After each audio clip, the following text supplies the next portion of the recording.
నమస్తే, welcome to our channel. నేను సిరి. ఏపీలో పోలీసులు ఏదైనా దాడులకి పాల్పడితే అక్కడ లాయర్స్ ఇంకా రిటైర్డ్ జడ్జిలు అయితే ఒక కమిటీగా ఫామ్ అయ్యి ఏపీ పోలీసుల పైన నయా పైసా అంటే ఫీజు లేకుండా కేసు ఫైల్ చేయడానికి అక్కడ వాళ్ళు సిద్ధమయ్యారు. అంటే ఇది మరి అక్కడ ఉన్న పోలీస్ వ్యవస్థకి ఇది ఎలాంటి పరిణామం, అంటే అక్కడ వాళ్ళు ఎలాంటివి చేస్తున్నారు అనేది మనకి వివరించడానికి మనతో పాటు ఉన్నారు ప్రముఖ senior journalist, political analyst CS Rao గారు. నమస్కారం సార్. నమస్తే సార్. ఇప్పుడు చూస్తున్నట్టయితే ఏపీలో మనం చూస్తున్నాం, పోలింగ్ రోజు నుంచి చూస్తే తర్వాత కూడా జరిగిన సంఘటనలు మనం చూసాం. అయితే అక్కడ జరుగుతున్న దానికి కొంతమంది లాయర్లు ఇంకా రిటైర్డ్ జడ్జిలు అయితే ఒక కమిటీగా ఫామ్ అయ్యి ఏపీలో ఏవైనా పోలీసులు ఎవరైనా దాడులకి పాల్పడితే అక్కడ వాళ్ళు నయా పైసా కూడా తీసుకోకుండా కేసు ఫైల్ చేస్తామని చెప్పేసి వాళ్ళు చెప్పడం జరిగింది. సో దీన్ని అసలు ఎలా పరిగణించాలి మనం? సో ఇది ఆంధ్రప్రదేశ్ ప్రభుత్వానికి జగన్మోహన్ రెడ్డి తీరుకి అవమానకరమైనటువంటి పరిణామం అని చెప్పి మనం భావించాలి. ఆయన ముఖ్యమంత్రి అయినప్పటి నుంచి ఇప్పటి వరకు జరిగినటువంటి అనేక అంశాలను తీసుకుంటే కనుక రాష్ట్రంలో రూల్ ఆఫ్ లా లేదు అనేది తరచూ వినిపిస్తుంది. అది హైకోర్టు జడ్జే చెప్పిన మాట. ఓకే. ప్లస్ సుప్రీంకోర్టుకు ఒక లెటర్ రాశాడు, రాష్ట్రంలో ఆంధ్రప్రదేశ్లో రూల్ ఆఫ్ లా లేదు అని చెప్పి. ఎవరిని ఎక్కడ తీసుకెళ్ళిపోతున్నారో, ఎవరిని ఎక్కడికి తీసుకెళ్ళి ఏం చేస్తున్నారో తెలియనటువంటి పరిస్థితి ఉంది అని చెప్పేసి ఆ రోజున జడ్జిగా ఉన్నటువంటి రాకేష్ శర్మ, ఆయన పేరు ఏదో ఉంది, ఆయన సుప్రీంకోర్టుకి రాసినటువంటి లెటర్ సారాంశం. ఎందుకు రాశారంటే అప్పట్లో అర్ధరాత్రి పూట ఇళ్లకు వచ్చి తెలుగుదేశం పార్టీకి సంబంధించినటువంటి వాళ్ళని సోషల్ మీడియాలో పోస్టులు పెడుతున్నటువంటి వాళ్ళని తీసుకెళ్ళిపోయేవాళ్ళు. ఆ వచ్చినటువంటి వాళ్ళు పోలీసులా కాదా అనేది కూడా తెలియనటువంటి పరిస్థితి. తీసుకెళ్ళిపోయేవాళ్ళు వచ్చి తీసుకెళ్ళి ఎక్కడికి తీసుకెళ్తున్నారో తెలియదు, ఎందుకు అరెస్ట్ చేస్తున్నారో తెలియదు, ఏ సెక్షన్ గురించి అరెస్ట్ చేస్తున్నారో తెలియదు. వాళ్ళు పోలీస్ స్టేషన్కి మరుసటి రోజు పని నోటీస్ ఇచ్చి రమ్మని చెప్పి విచారణకు వస్తారు. అలాంటి ఏమీ లేకుండా ఆల్ ఆఫ్ సడన్గా వచ్చేసి ప్రైవేటు వ్యక్తుల మాదిరిగా సివిల్ డ్రెస్లో కూడా వచ్చి తీసుకెళ్ళినటువంటి సందర్భాలు ఉన్నాయి. ఇవన్నీ చూసిన తర్వాత జడ్జి ఫీల్ అవుతూ సుప్రీంకోర్టు రాసినటువంటి లేఖ అది. సో అక్కడి నుంచి మనం 2019 నుంచి కనుక తీసుకుంటే జగన్మోహన్ రెడ్డి యొక్క పోలీసింగ్ ఏ విధంగా కొంతమంది పోలీసులను పెట్టుకొని ఆయన పోలీసింగ్ ఏ విధంగా చేస్తున్నారు అనేది తాజాగా ఈవీఎంలు పగలగొట్టిన తర్వాత పోలీసులు వ్యవహరించినటువంటి తీరు వరకు చూసుకుంటే కనుక పోలీసులు హద్దు మీరు ప్రవర్తిస్తున్నారు అనేటువంటి అభిప్రాయానికి పౌర సమాజం వచ్చేసింది. సో దాంతో పోలీసుల్ని ఈ హద్దు మీరు ప్రవర్తన లేదంటే వాళ్ళు చేస్తున్నటువంటి దాష్టికాలు ఇవన్నీ కనుక చూస్తే దానికి ఎక్కడో దగ్గర బ్రేక్ అయితే పడాలి. ఎవరు బ్రేక్ వేస్తారు? మామూలు పౌరులు బ్రేక్ వేసే అవకాశం ఉందా? ఆ డ్రెస్ని చూసి భయపడుతూ ఉంటారు సామాన్యమైనటువంటి పౌరులు.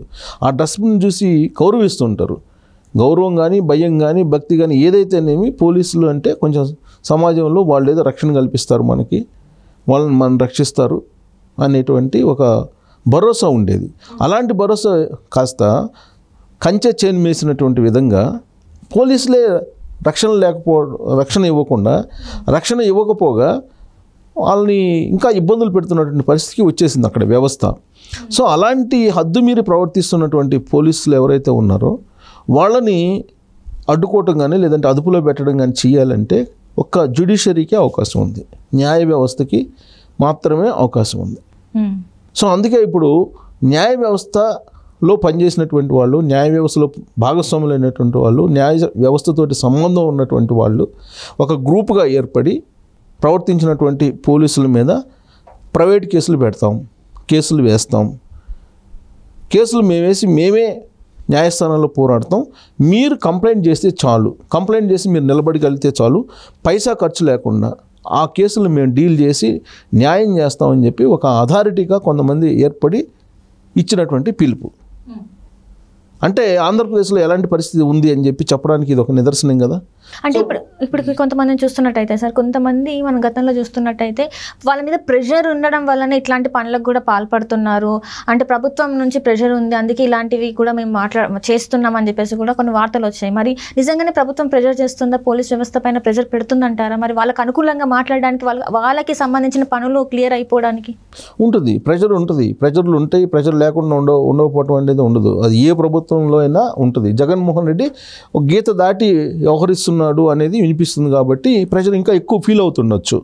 ఏ ప్రభుత్వం ఉన్నా కానీ ప్రెషర్ ఉంటుంది. అందుకే సమాజాన్ని 4 స్తంభాల మీద ఉండేలాగా రాజ్యాంగాన్ని రచించారు.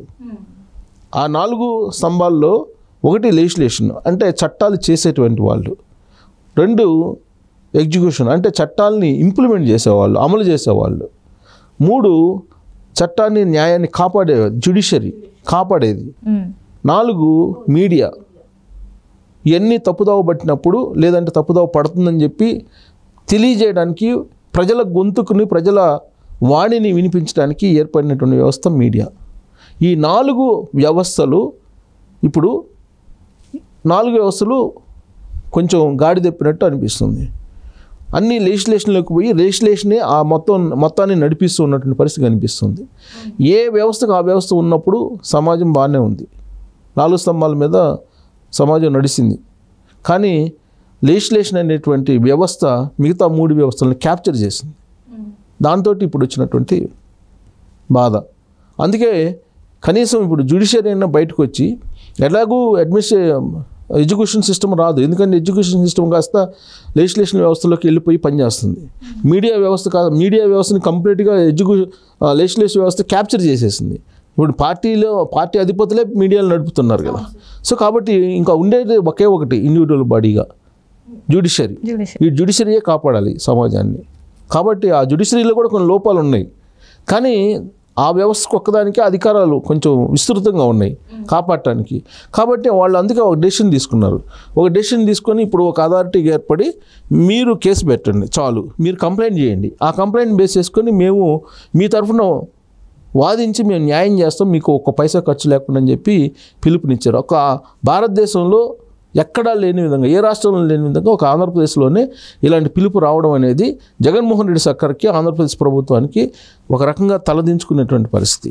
ఇక్కడ మనం చూస్తే వాళ్ళు కొన్ని నెంబర్లు కూడా ఇచ్చారు, పైసా ఖర్చు లేకుండా 6 నెలల్లో పరిష్కరిస్తామని చెప్పారు. పైగా ఇప్పుడు మనం ఇండివిజువల్గా ఎవరైనా కంప్లైంట్ చేసి మనం పోరాడేటువంటి ఆర్థిక స్తోమత మనకు ఉండదు. జ్యుడిషియరీ వ్యవస్థ ఇప్పుడు ఖరీదైపోయినటువంటి వ్యవస్థగా మారిపోయింది. సో అందుకే వీళ్ళు ముందుకు వచ్చారు. ఎక్కడ రాజమహేంద్రవరంలో స్టార్ట్ అయింది ఇది. బహుశా నేను అనుకోవటం అంతటికీ ఇప్పుడు వస్తుంది. అథారిటీగా ఏర్పడింది. పోలీసు వాళ్ళ పైన కంప్లైంట్ చేయడానికి మాత్రమే, పోలీసులు హద్దు మీరినటువంటి పోలీసుల మీద. దీంట్లో ఎవరున్నారు? అథారిటీ చైర్మన్గా రిటైర్డ్ న్యాయమూర్తి ఆర్జే విశ్వనాథం. ఆయనకు అప్రిషియేట్ చేయాలి ఆయన్ని. ఇప్పుడున్న పరిస్థితుల్లో ఆయన ముందుకు వచ్చి అథారిటీగా ఏర్పడి 60 రోజుల్లో 6 నెలల్లో 6 నెలలు 60 రోజులు కదా 6 నెలల్లో మీ సమస్యను మేము పరిష్కరిస్తాం, 1 పైసా ఖర్చు లేకుండా అని చెప్తున్నారంటే ధైర్యంగా ముందుకు వస్తారు. ఇక ఆయన చైర్మన్గా ఏర్పడారు. ఆయన చైర్మన్గా ఏర్పడి ఈయన అందరినీ అథారిటీలో కాకినాడ, తూర్పుగోదావరి జిల్లా, అలాగే కోనసీమ, పశ్చిమ గోదావరి, ఏలూరు, కృష్ణా జిల్లాలన్నిటి కలిపి వాళ్ళు మొత్తం ఈ పరిధిలో ఉండేటువంటి వాళ్ళకే మేము అథారిటీ తరఫు నుంచి మేము సేకరిస్తామని చెప్పి ఇచ్చారు. నెక్స్ట్ విస్తృతంగా వెళ్తారనుకుంటా. అది కానిస్టేబుల్ నుంచి డిఎస్పీ స్థాయి వరకు వచ్చే ఫిర్యాదులపైన విచారణ చేపడతా ఉన్నారు. కానిస్టేబుల్ నుంచి డిఎస్పీ దాకా ఆ ర్యాంకులో ఉండేటువంటి వాళ్ళ మీద మేము విచారణ చేపడతామని. ఎందుకంటే ఐపీఎస్, ఐఏఎస్లకి కొంత విశిష్ట అధికారాలు ఉన్నాయి, వాళ్ళకి కొంత రక్షణ ఉంది. సెంట్రల్ సర్వీస్ కాబట్టి, వాళ్ళు సివిల్ సర్వీస్ సర్వెంట్లు కాబట్టి. అందుకే బహుశా నేను అనుకోవటం కానిస్టేబుల్ నుంచి డిఎస్పీ దాకా పెట్టారు వీళ్ళు. వాళ్ళ మీద కంప్లైంట్ చేయాలి అన్నారు. సో ఇక్కడ గుంటూరులో ఉన్న రాష్ట్ర స్థాయి అథారిటీకి గుంటూరులో ఇంకొక రాష్ట్ర స్థాయి అథారిటీ ఉందండి. ఇది జిల్లా అథారిటీ. మళ్ళీ రాష్ట్ర స్థాయి అథారిటీ ఏంటి? ఎస్పీ నుంచి డీజీ వరకు అధికారిక పరిధి ఉంది. సో ఆ పరిధిలో ఉండేటువంటి తమ పరిధిలోని ఏదైనా జిల్లాలకు సంబంధించి ఎక్కువ ఫిర్యాదులు వస్తే అక్కడికి వెళ్ళి విచారణ చేపడతామని చెప్పారు. దానికి సంబంధించి మెయిల్స్ కూడా ఇచ్చారు.